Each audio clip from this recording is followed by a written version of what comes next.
sobra na yung wala nang hustisya. Justice wala na. Batas nyo, pinairal nyo, press ngayon. Batas ng mamayang Pilipino, pairali namin para pabagsakin kayo. Dahil kami, ang nagluklok sa inyo sa pwesto, kami rin ang magpapabagsak sa inyo. Hindi kami takot kung sino mga pulis na papaalis sa amin dito kung sino man dyan. Dahil mga mamayang Pilipino, ang mas may karapatan. Dahil kami, ang nagpapasahod sa inyo. Kami ang tunay na nagluklok kung saan mo kayo ngayon. Kaya hindi kami titigil hanggat hindi kayo bumababa dyan.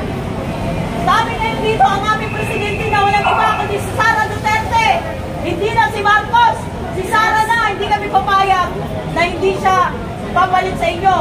Pag matapos itong hindi kami alis dito hanggang hindi na papalitan dahil wala na. Weak!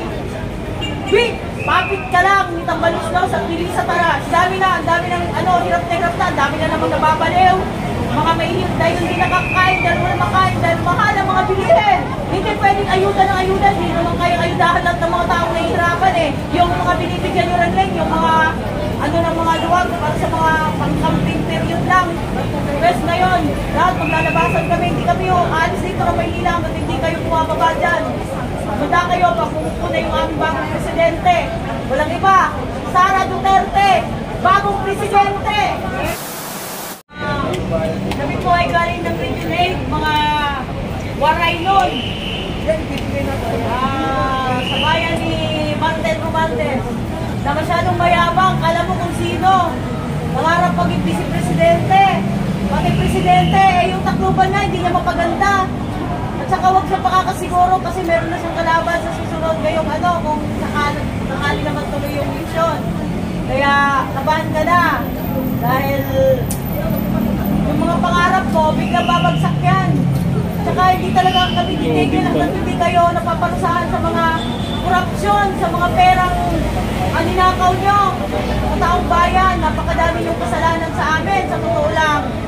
Kami nagpapakahirap dito, pumunta talaga kami dito sa Maynila kahit matulog kami dito sa wag lang matuloy-tuloy lang yung aming laban dahil sobra-sobra na yung wala nang hustisya. Justice wala na. Batas nyo, pinairal nyo, press ngayon. Batas ng mamayang Pilipino, pairali namin para pabagsakin kayo. Dahil kami, ang nagluklok sa inyo sa pwesto, kami rin ang magpapabagsak sa inyo. Hindi kami takot kung sino mga pulis na papaalis sa amin dito kung sino man dyan. Dahil mga mamayang Pilipino, ang mas may karapatan. Dahil kami, ang nagpapasahod sa inyo. Kami ang tunay na nagluklok kung saan mo kayo ngayon. Kaya hindi kami titigil hanggat hindi kayo bumababa dyan. Sabi ngayon dito ang aming presidente na walang iba kundi si Sara Duterte. Hindi na si Marcos. Si Sara na, hindi kami papayag na hindi siya papalit sa inyo. Pag matapos itong hindi kami alis dito hanggang hindi na papalitan dahil wala na. Weak! Papit ka lang, nitambalos daw sa pili sa taras. Ang dami ng hirap na, ang dami na namang nababaliw. Mga mahihirap dahil hindi nakakain, dahil wala makain, dahil mahal ang mga bilihin. Hindi pwedeng ayuda ng ayuda, hindi naman kayo ayudahan lahat ng mga taong nahihirapan eh. Yung mga binibigyan nyo rin, yung mga ng mga luwag para sa mga pang-camping period lang. Bes ngayon, lahat maglalabasan kami, hindi kami alis dito na Maynila hanggang hindi kayo bumababa dyan. Manda kayo, pagpupo na yung aming bagong presidente. Walang iba, Sara Duterte, bagong presidente. Daka muna. Marami kasi nagsasabi. Hindi ka daw waray. Pag waray ka nga, manawagan ka sa mga taga-Liti na huwag iboto si Tambaluslos. Maumay na, mula pa iyong matalan. Ati kami mga taga-Region 8, nananawagan na iyo, ayaw niyo buto kay Martin Romualdez. Kay Urakot Itunduro, pinatay niya Iroy. Ayaw na pag pinangarap pa, Martin Romualdez, kay Martin Romualdez, kay hindi ka na magdadaog. Kay tanan, tatabangan na mo doon ang kandidato nga maperde ka. Okay, ako na ito. Sino yung kandidato? Yung kandidato mo sa first district? Ayun, yung pinakamalakas namin at pinaka-agila ng Region 8, walang iba, kundi si Tita Nene, Amago Bacale, yan ang tatalo sa'yo. May nagawa ba si Tambaluslos sa Liti? Puro ayuda na hindi naman niya pera. Puro ayuda na galing naman sa nakaw mula sa kaban ng bayan. Ngayon, wala ka ng apa. Mumulungin ka na dahil sisingilin ka ng mga inaayudahan mo. Ano pa? Ang balita ay sa survey, si Martin Romualdez ay bagsak sa survey sa pagiging kongresista. Tanong muna si Ma'am Nene, tama po ba yun? Tamang-tama po dahil sa totoo lang, wala namang may gusto na yan sa kanila sa Tacloban. Alam naman ng mga tao at saka hindi naman naniniwala ang mga tao sa mga fake news na pinararating nila na puro mga panira lang sa mga Duterte dahil alam naman nila kung sino yung tunay na mga tumulong sa Tacloban nung time na kailangan namin ng tulong. Walang iba kundi ang Duterte family. Mayor pa nun si Tatay Tigo. Talagang pinutayan sila doon para tumulong kaya tumatanggap lang ng mga ayun ng mga tao doon pero wag kang pakasisiguro Martin na ikaw ang ipuputos nila dahil ayaw na nila sa inyo. Saan ka ba rin? Tacloban ka, Tacloban? Marubo. Marubo. Ano ang Yolanda yun? Opo, lahat ang plano. Ano ang masasabi mo dito sa sinasabi ni Martin Romualdez na unang tumulong daw sa Tacloban ang piktuhan ng Yolanda ay Bicolano? Ay, hindi po totoo yan. Puro naman, walang katotohanan lahat ng mga sinasabi nila, puro fake news. Binabaliktad lang nila lahat ng katotohanan. Liars go to hell. Malalaman din ng taong bayan kung sino yung sasabi ng katotohanan. Ano bang panira nyo kay Bibi Sara? Hindi mga mamang, kahit mga bata ngayon, hindi nila manloko. Iba ang panahon ngayon sa panahon noon. Sinong unang tumulong sa Tacloban? Rodrigo Rua Duterte, mayor pa siya noon, pati yung anak niya si Basti sa 911 rescue team. Andun yun sila.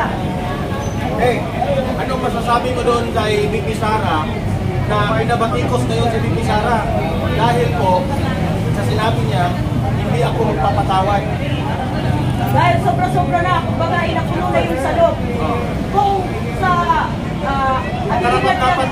Karapat-dapat bang patawarin si Bongbong Marcos? ay hindi, wala kong patawaran yung ginawa niya. Hindi lang dahil, hindi kay Bibi lang, kundi sa mamayang Pilipino.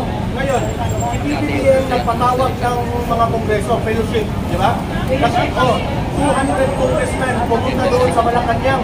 Tapos itong mga kongresista na ito, nagpasa sila ng mandato na pupuntahan nila si BBM na hindi raw mag-stabilize ang kanyang administrasyon. Anong masasabi mo doon? Ay, Kahapon ano yung nangyari? Last Thursday. God is with us. Lalabas din ang katotohanan. Saka walang, kahit kailan, walang nanalong kasamaan laban sa kabutihan. Lahat yan may, kumbaga nga, yung gaba, hindi magsama. Saka kaya may isisama yan. Kahit wala kang hindi naman kasama niya. Pero kasi mas magaling yung anak ko. Kesa sa akin. Ang tanda niyo. No turning back. Ano masasabi mo doon sa meron pong pangatlong nag-file ng impeachment complaint? Pero hindi pa alam kung sino itong mga kongresista raw nag-file ng pangatlong impeachment complaint. It turns back to them. Babalik lahat sa kanila yung mga ginagawa nila ngayon. Sa kanila din ang balik. So sa tingin mo, utos ito ng Tambaluslos? Sila Yung naman pangatlong talaga. impeachment Yes! complaint? Utos yan. Ni Romualdez at saka ni Satanas. Huling mensahe para sa First District ng Leyte sa Waray.